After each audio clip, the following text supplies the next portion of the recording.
Hello everyone, this is फरूज अनुथरिया। हम कंप्लीट कर रहे हैं क्लास 11th की पॉलिटिकल साइंस की बुक है।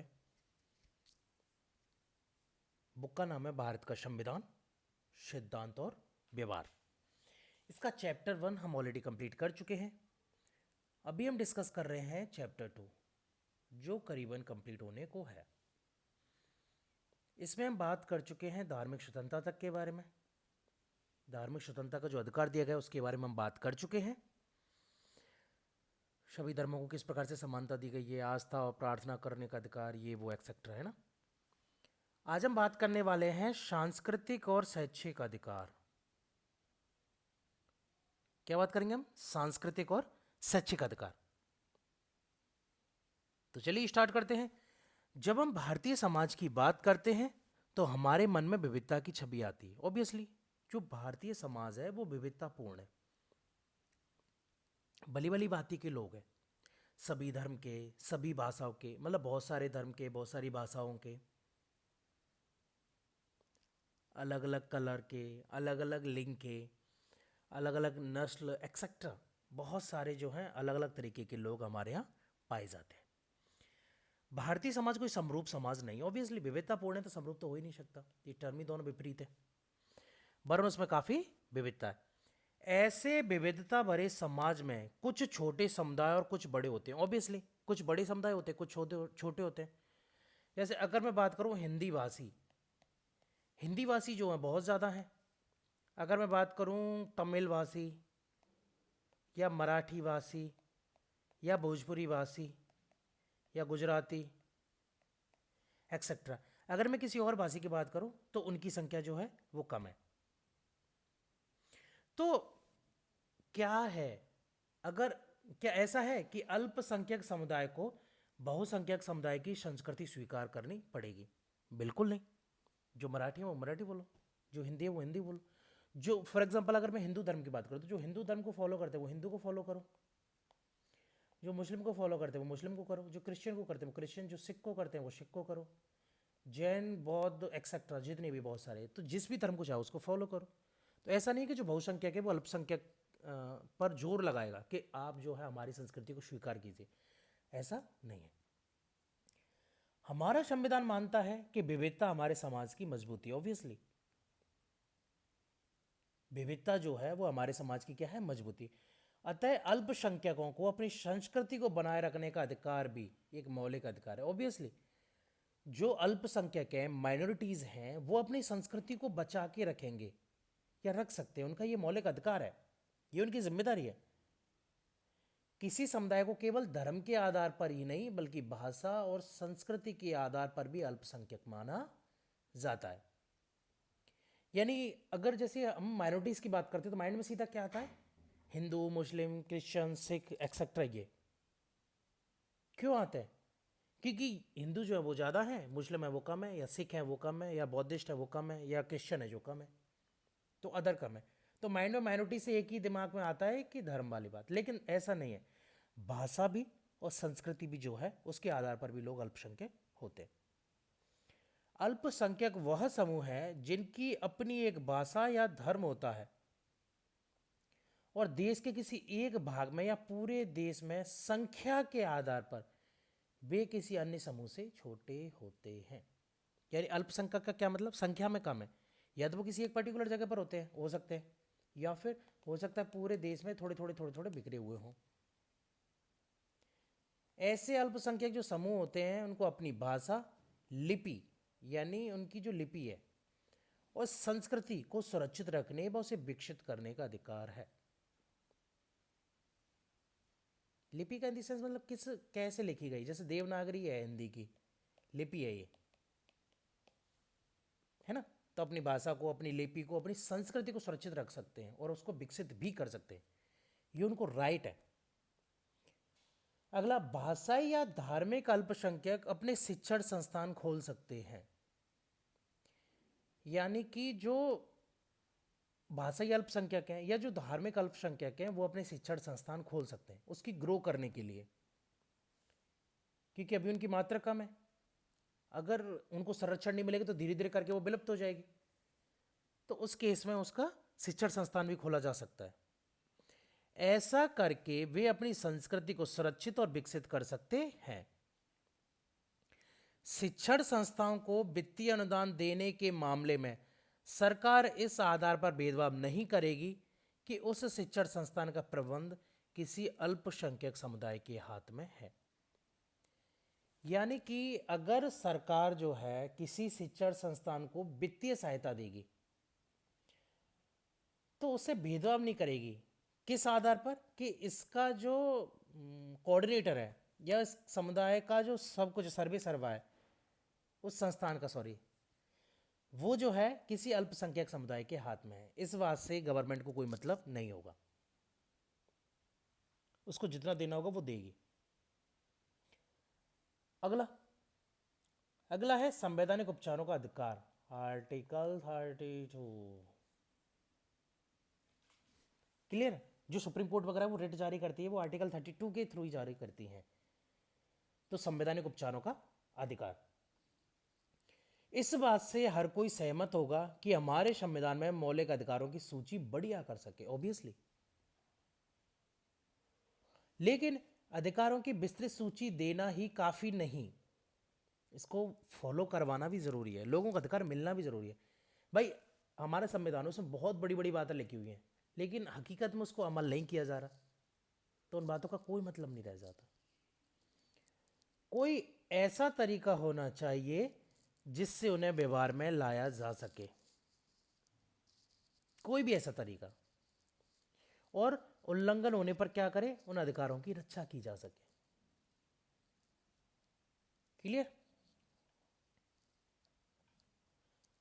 संवैधानिक उपचारों का अधिकार वह साधन है जिसके द्वारा ऐसा किया जा सकता है। किसी के अधिकारों का संरक्षण संवैधानिक उपचारों के अधिकार के माध्यम से किया जा सकता है।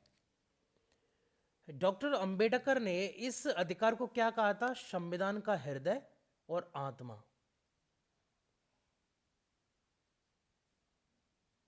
यानी जो डॉक्टर अंबेडकर थे उन्होंने आर्टिकल 32 को क्या कहा था, यानी संवैधानिक उपचारों का अधिकार को क्या कहा था कि यह संविधान का हृदय है और उसकी आत्मा है। सारा संविधान यहीं सिमटा हुआ है। हमने जितने मौलिक अधिकार दिए, अगर उनका पालन नहीं हो रहा, वो अमन में नहीं लाए जा रहे, अगर अधिकारों का रक्षा नहीं हो रही है लोगों की तो उसका कोई मतलब नहीं है। तो उसकी रक्षा कौन करेगा? आर्टिकल 32 संवैधानिक उपचारों का अधिकार।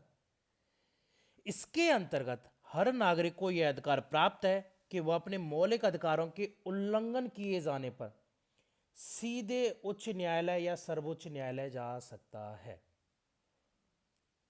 अगर किसी को लग रहा है कि मेरे मौलिक अधिकारों का हनन हो रहा है तो आप डायरेक्टली हाई कोर्ट या सुप्रीम कोर्ट जा सकते हैं, कोई दिक्कत नहीं है, आपकी सुनवाई की जाएगी।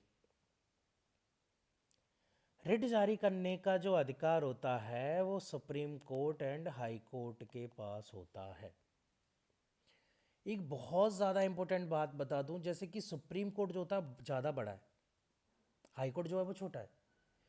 तो सुप्रीम कोर्ट के पास जो रिट जारी करने की जो पावर होती है वो कम होती है, हाई कोर्ट के पास रिट जारी करने की पावर ज़्यादा होती है। ये बहुत ज़्यादा इंपॉर्टेंट है, आपसे पूछ भी लिया जा सकता है, आपको पता होना चाहिए इस चीज़ का कि सुप्रीम कोर्ट जो है वो कुछ ही मामलों में जो है रिट जारी कर सकता है, जबकि हाई कोर्ट जो है वो सुप्रीम कोर्ट से कहीं ज्यादा मामलों में रिट जारी कर सकता है। क्लियर? सर्वोच्च न्यायालय या उच्च न्यायालय मौलिक अधिकारों को लागू करने के लिए सरकार को आदेश और निर्देश दे सकते हैं। यानी हाई कोर्ट या सुप्रीम कोर्ट जो है वो मौलिक अधिकारों को लागू करने के लिए गवर्नमेंट को ऑर्डर दे सकते हैं कि आप उनको लागू करिए। न्यायालय कई प्रकार के विशेष आदेश जारी कर सकता है या करता है, इन्हें क्या कहा जाएगा? प्रादेश या रिट कहा जाता है। कौन सा हो गया? बंदी प्रत्यक्षीकरण, यानी हैवियस कॉर्पस, कि जो बंदी है उसको कोर्ट के सामने लाया जाए, प्रत्यक्ष किया जाए, प्रत्यक्षीकरण। इसमें क्या होगा? बंदी प्रत्यक्षीकरण के द्वारा न्यायालय किसी गिरफ्तार व्यक्ति को न्यायालय के सामने प्रस्तुत करने का आदेश देता है। यानी कोई भी व्यक्ति गिरफ्तार किया है उसको आपको 24 घंटे के अंदर न्यायालय के सामने प्रस्तुत करना होता है। अगर आपने नहीं किया है तो जितना हो सके उतना जल्दी, एज सुन एज पॉसिबल, उसको कोर्ट के सामने लाया जाए। ये जो रिट होती है उसको बोला जाता है हैवियस कॉर्पस या बंदी प्रत्यक्षीकरण। मूवी आई थी, कौन सी मूवी थी यार, जय भीम, है ना। ये जो मूवी आई थी आप वो मूवी देख सकते हो, काफी अच्छी मूवी है। उसके बारे में, उस मूवी में जो है इस बारे में ही बताया गया है। यदि गिरफ्तारी का तरीका या कारण गैर कानूनी या असंतोषजनक हो तो न्यायालय गिरफ्तार व्यक्ति को छोड़ने का आदेश दे सकता है। भाई आपने किसी व्यक्ति को गिरफ्तार कर लिया, आपने कंडीशंस, पुलिस ने किसी व्यक्ति को गिरफ्तार कर लिया, अब वो सही है या गलत है उसका फैसला कौन करेगा? तो उसका फैसला करेगा कोर्ट। आपने मुजरिम को कोर्ट के, मुजरिम नहीं कह सकते उसे, आपने बंदी को जो है कोर्ट के सामने पेश नहीं किया तो कोर्ट डिसाइड कर नहीं पाएगा कि इस आदमी ने, भाई कोर्ट के सामने केस ही नहीं आया तो कोर्ट कैसे डिसाइड करेगा कि ये गलत है कि सही है? तो कोर्ट जो है उसकी गिरफ्तारी का फैसला करेगा कि गिरफ्तारी जो है वो सही है, गैर कानूनी या असंतोषजनक तरीके से तो नहीं है। इसका फैसला कौन करेगा? कोर्ट करेगा। तो ये हो गया हैबियस कॉर्पस। दूसरा है परमादेश या मैंडामुस। इसमें क्या है, यह आदेश तब जारी किया जाता है जब न्यायालय को लगता है कि कोई सार्वजनिक पदाधिकारी अपने कानूनी और संवैधानिक दायित्वों का पालन नहीं कर रहा है।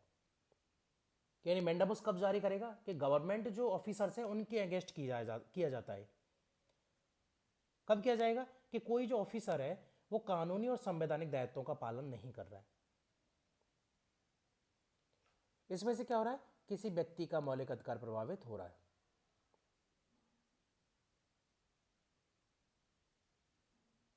क्लियर है?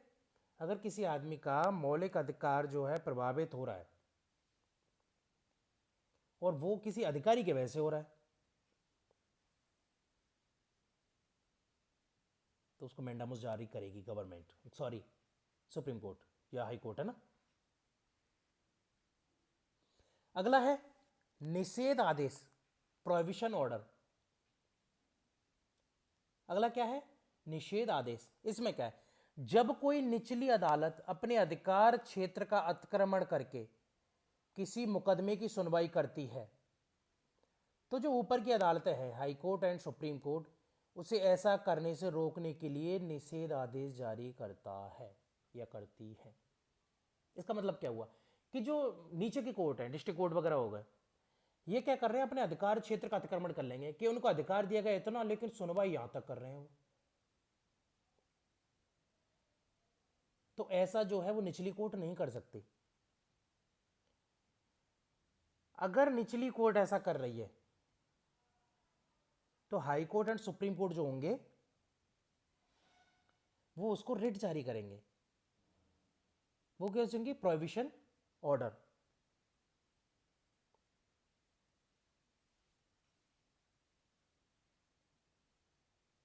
क्लियर है?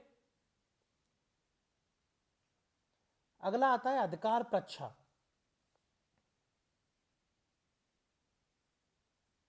अधिकार प्रच्छा मतलब क्यू वारंटो।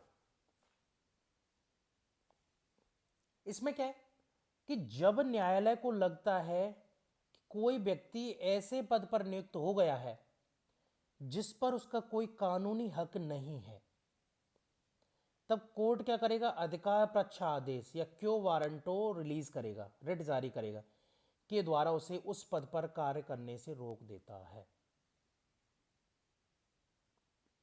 यानी क्यो वारंटो क्या है? क्यो वारंटो यह है कि जब कोर्ट को क्या करता है, लगता है कि यह व्यक्ति जो है इस पोस्ट के लिए सुटेबल नहीं है, लीगली सही नहीं है, तो कोर्ट क्या करेगा? क्यो वारंटो या अधिकार प्रच्छा रिट जारी करेगा।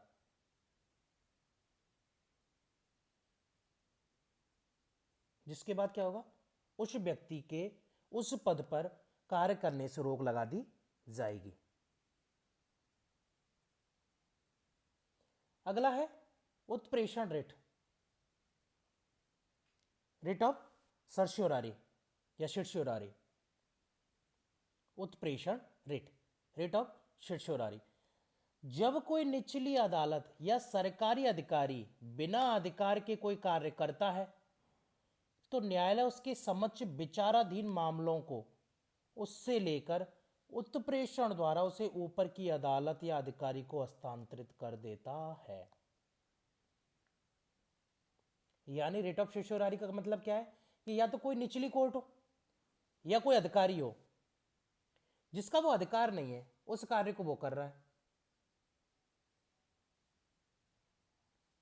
तो न्यायालय क्या करेगी, उसके समक्ष विचाराधीन जो मामले हैं, यानी जिन कार्यों को वो कर रहा है, या वो कोर्ट कर रही है या फिर वो अधिकारी कर रहा है, तो उससे क्या करेगा, सिरस्योरारी द्वारा क्या करेंगे, ऊपर के कोर्ट या अधिकारी को भेज दिया जाएगा। आई थिंक ये क्लियर है, बहुत ज्यादा इंपॉर्टेंट है ये, बहुत ज्यादा, ये रेट है ना, 5 तरह की रेट है, ये बहुत ज्यादा इंपॉर्टेंट है। ये देख लेते हैं क्या कह रहा है, मैं अपने मोहल्ले में तो अल्पसंख्यकों पर शहर में बहुसंख्यक है, इससे क्या मतलब, पागल है क्या? भाषा के हिसाब से तो मैं अल्पसंख्यक हूं, लेकिन धर्म के लिहाज से मैं बहुसंख्यक, हाँ तो दोनों ही रहेंगे फिर वो, शहर मोहल्ले का कोई मतलब नहीं है, भाषा के रखा जाएगा भाई। बाद में इन अधिकारों की रक्षा के लिए न्यायपालिका के अलावा कुछ और संरचनाओं का भी निर्माण किया गया, जैसे कि आपने राष्ट्रीय अल्पसंख्यक आयोग सुना होगा, अल्पसंख्यकों की सुरक्षा के लिए, राष्ट्रीय महिला आयोग महिलाओं की सुरक्षा के लिए, राष्ट्रीय अनुसूचित जाति आयोग अनुसूचित जातियों के संरक्षण के लिए आदि के बारे में सुना होगा। यह संस्था किसने, किसके लिए, अल्पसंख्यक महिलाओं और दलितों के अधिकारों की रक्षा के लिए है। इसके अतिरिक्त मौलिक अधिकारों और अन्य अधिकारों की रक्षा करने के लिए कानून द्वारा राष्ट्रीय मानवाधिकार आयोग का गठन किया गया है। तो देख लेते हैं राष्ट्रीय मानवाधिकार, नहीं इसको हम अलग से करेंगे यार, है ना, इंटरेस्टिंग टॉपिक है, एक बार ये रीड कर लेते हैं अपन, है ना, ये हमने छोड़ दिया था, आप लोगों ने ध्यान नहीं दिया, लेकिन हम बता देते हैं ना। बहुसंख्यकों का एक गंभीर दायित्व है या उत्तरदायित्व है कि वे देखें कि अल्पसंख्यक सुरक्षित महसूस करें। ये बोला किसने था, तो सरदार हुकुम सिंह ने बोला था। ये कब बोला था, संविधान सभा के वाद विवाद खंड 8 पृष्ठ 322 26 मई 1949 को बोला था, बहस चल रही थी उस टाइम पे। केवल एक धर्मनिरपेक्ष शासन में ही अल्पसंख्यक सुरक्षित रहेंगे। ऑब्वियसली कि जहां धर्मनिरपेक्षता है वहीं पे अल्पसंख्यक सुरक्षित है, अगर धार्मिक बन गया तो फिर अल्पसंख्यक सुरक्षित नहीं रह पाएंगे। उनके लिए राष्ट्रवादी होना लाभकारी है। बहुसंख्यकों को अपने राष्ट्रीय दृष्टिकोण का दिखावा नहीं करना चाहिए, बिल्कुल भी नहीं। उन्हें स्वयं को अल्पसंख्यकों की स्थिति में रखकर उनकी आशंकाओं को समझना चाहिए। सुरक्षा की सभी मांगें उसी आशंका पर आधारित हैं जो अल्पसंख्यकों के मन में अपनी भाषा, लिपि और नौकरियों के अवसर के संबंध में। मतलब आप इस स्टेटमेंट से आप अंदाजा लगा सकते हो कि जिस टाइम पर संविधान सभा में जो वाद विवाद चल रहे थे, उन लोगों की मेंटलिटी कितनी जो थी वो दूरगामी थी, या फिर कितनी मानव के हित में थी, नागरिकों के हित में थी, लोगों के हित में थी। भाई हम स्वयं को उस स्थिति में रखकर सोचेंगे, ये बहुत बड़ी बात है। ये हम कब कर सकते हैं, जब बहुत ही ज्यादा आइडियोलॉजिकल तरीके से हम सोच रहे हो, तभी हम इस काम को कर सकते हैं। तो चलिए फिलहाल के लिए इतना ही, अगले वीडियो हम डिस्कस करेंगे राष्ट्रीय मानवाधिकार आयोग को, छोटा सा टॉपिक रहेगा, है ना, फिर उसके बाद हम राज्य के नीति निर्देशक तत्व को कंप्लीट करेंगे।